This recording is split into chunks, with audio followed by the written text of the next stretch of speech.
Hi, xin chào toàn thể quý vị và các bạn nhá.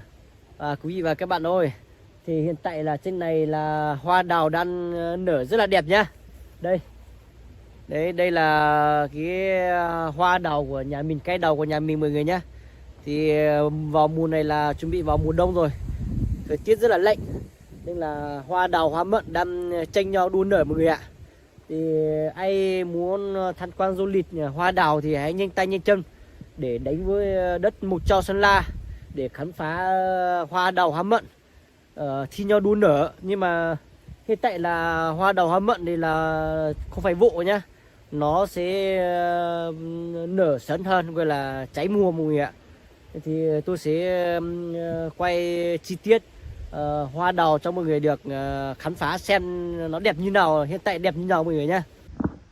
Đây mọi người ơi, đẹp thật đấy. Chưa đến Tết mà có hoa đào này thì có mùi không khí Tết rồi mọi người ạ. Thì ở trên vùng cao này thì không có nhiều hoa, chỉ có hoa đào hoa mận thôi, không có những cái hoa mà người ta trồng để là cảnh. Đây quả đào non đây, đây gọi là đào không lông mọi người ạ. Và mọi người ơi, hiện tại là gió rất là ồn ào, thì mọi người hãy thông cảm với âm thanh một tí nha.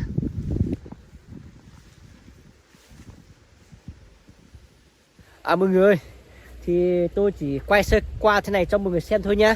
Để bữa nào ấy thì tôi sẽ rảnh, tôi sẽ đi đùi video gái xinh, với lại khám phá những cái phong tục bá vợ bá chồng của người dân tộc Hơ Mông vùng cao để cho mọi người được xem nha. Thì mọi người hãy nhớ theo dõi video tôi. Thôi chắc là tạm biệt mọi người nha. Bye bye.